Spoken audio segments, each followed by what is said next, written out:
Hello and welcome back to the channel. Now in this video I'm going to walk you through all of the basics you need to know when creating your very first Chrome extension. So what we're going to look at is the number of different ways that you can make an extension. So this could be a content script, a new tab extension, a pop-out extension, how to use the background page so you can send messages from your extension to a background page that might need to interact with an API, for example. And then we'll look at permissions and the different types of things that you need to get extra permissions for and what these include. So first we'll take a quick look through some example extensions. So this will help you get to grips with what's called the manifest file. Now this is where you tell Chrome exactly what your extension is going to do and then where all of the different files are that you're going to be needing. So I'll start with a simple example and then move through a few others using the same basic extension. So to start with, we're going to look at this pop-out extension over here. So to begin with, we start with looking at the manifest. Now, in all of the examples I'm going to show in this video, we're using version 2 of the manifest. Now, there is a version 3 out at the moment, but I would recommend starting with version 2 because it's a lot easier to get started with, and version 3 is really new. So there's a few things that are getting ironed out with that at the moment as well. So I'd focus on using version 2. Now, the main things to look at here is the name. So this is the name of your extension, the description, the version number, so you can change this each time when you're publishing it to the Chrome Web Store. And then for this extension here, it's a pop-out extension, so it shows an icon in the extensions tray, and if you click on that, it will open the extension up. Now, to do this, you say browser action, then you have a title of your pop-out, and then where is this pop-out? So in this example, it's just popout.html. So you can see in the folder here, if I just minimize the other examples. So if you have a look at the files that we have in this folder, there's popout.html, popout.js, and then just the manifest file just here. So if we look at the popout.html, we can see it's a really simple page. So you set it up like any normal page in HTML. So you have your header, your body, the meta data up here.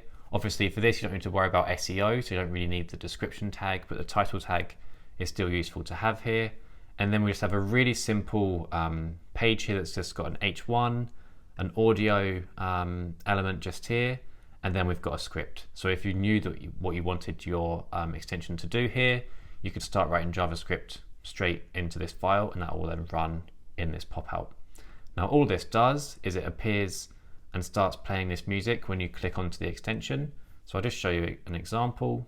So if we click load unpacked here, so you first need to tick developer mode when you go into the extensions menu, so you can click here and then manage extensions, and then make sure you tick that developer box, load unpacked, find your extension, so here is the pop-out one, click select, so that's now added the extension. If we click details, we can find out all of the information that we already set in our manifest, so for example, our version and our description.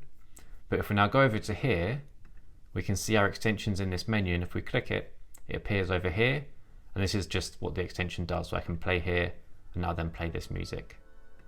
So it's a really simple example, and just to show you, the reason I'm using music here is to show you sort of the life cycle of the extension. So if I start playing this, you can hear the music. You might not be able to pick it up from there. And if I click away, it stops. So that stops any code from running from that file. If you want to continue things to run in the background, that's what a background page is for. So in the next example, I'm going to show you how you can use a background page to send a message from your pop-out or from your content script to your background page. So if we go back to Atom here, we're going to look at this next. So here we have our background message example. So the way this works is very similar. So we have a name. So in this example is background message, the version again, description. Here we're setting a background page. So this is an HTML page that can run in the background, and this can have a JavaScript file attached to it as well. And then what we're doing is we're setting a content script here as well, which can be run on any URL. When you're on any website, it's going to run this script as if it's included in that page at the end of the loading. So once the page is loaded, normally all of the page is loaded. Sometimes if they have any extra JavaScript or things that pull in files dynamically. So if they have more dynamic content, then it won't be exactly at the end. So for sites like Twitter, for example, you might have to wait a little bit longer for all the content to have loaded onto the page. But for most sites, this is what you need. So then that will then call in your script. So if we look over here, what our script does is it's using this object called the Chrome runtime to send a message to our background page. So in here, we can pass through an object of data through here. So I'm just setting a attribute of name or a parameter of name and a value of message. And then all we're doing just here is waiting to a response to come back. And then we're changing the entire page with the response text that we get. So if we look at our background page, so first you see here we have our background.html, and all this is doing is just including a script. This is just for security. There's a few different things you need to look out for like this to make sure you're including your files in the correct way. So our background page just includes this JavaScript file. Just move it down so you can see it. And then in our JavaScript file, very similar to where we're sending the message, we use Chrome runtime, and then on message, we add a listener that's listening for the message. And then there's extra options here for the sender, so we can find out more information here, more details.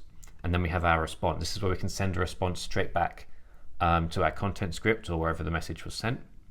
So in here, we're just saying if the message name equals message, then we know it's the correct one. So you can have as many different types of messages in here as you want. So if we look at our content script again, we can see we had name and then message. If we change this to message 1, for example, then you could easily distinguish between each one. If I change that back and go back to our background page, we can see it says message, and then we're just sending a response here.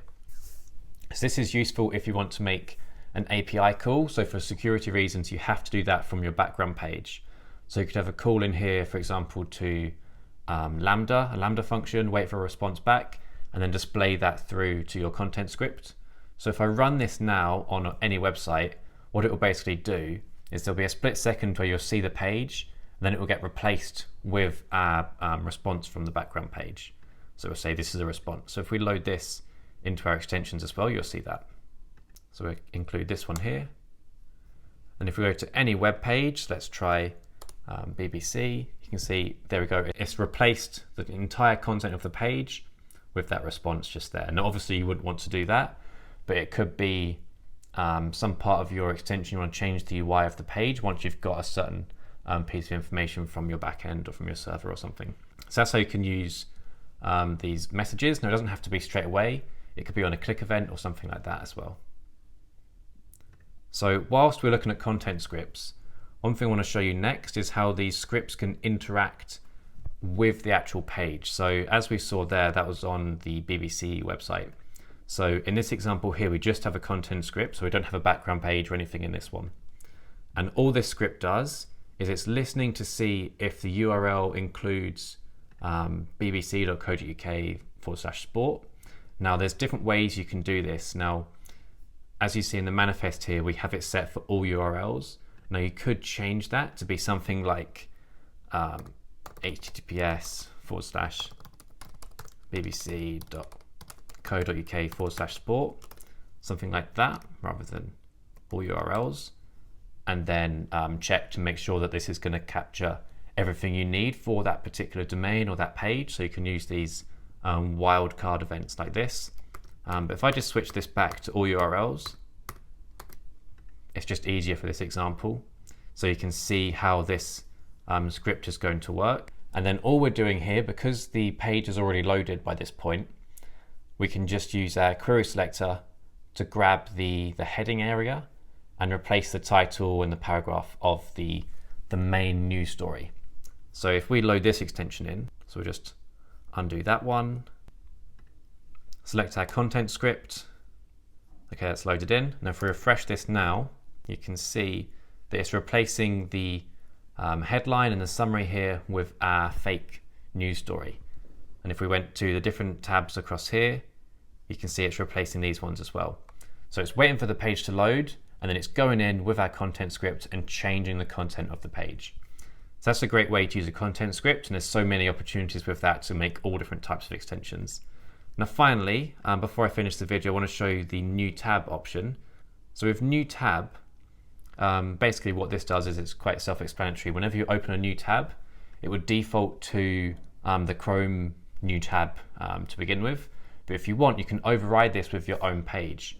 So for example, here what we have is the same normal manifest file, but we have this new object just here of Chrome URL overrides, and then we just say new tab. So there's a bunch of different options you can add in here as well, but the most popular is new tab. I'll show you a link in the description to more of the different options, but all you do here is just pass in the HTML file for your new tab page.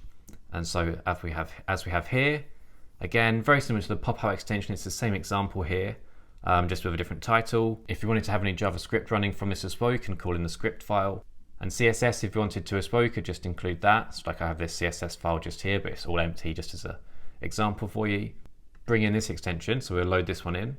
So you can see here that's loaded in. If we click new tab, we can see here this is what it does. And exactly the same as the pop-up one, don't even need to click play there. So anytime you open a new tab, it will go straight to that new extension.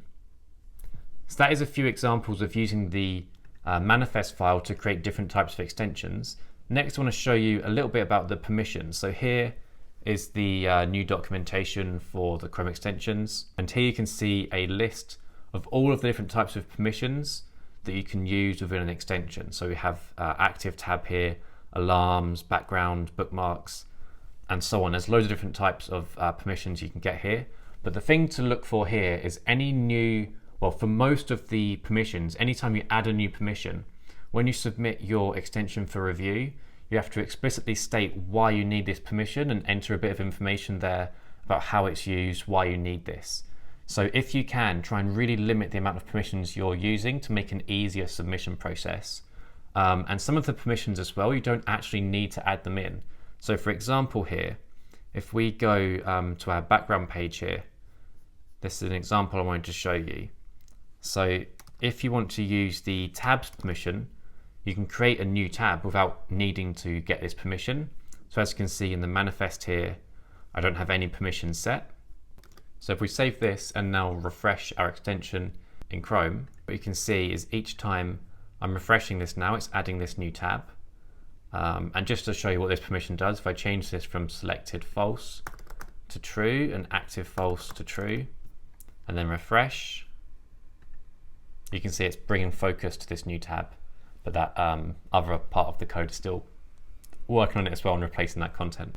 But that's just a quick example and something to look out for when you're adding a permission. You might not need to include it in your manifest file. So always try and have as few permissions in there as possible.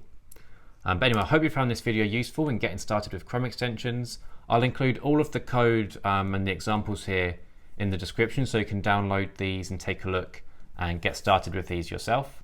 But anyway, thanks for watching. If you want more videos like this, feel free to subscribe to the channel. I have a new challenge coming soon where I'm going to be building 5 extensions in one video, so it's a little bit longer. But anyway, thanks for watching. I hope you found this video useful and subscribe for more content like this. Thanks for watching.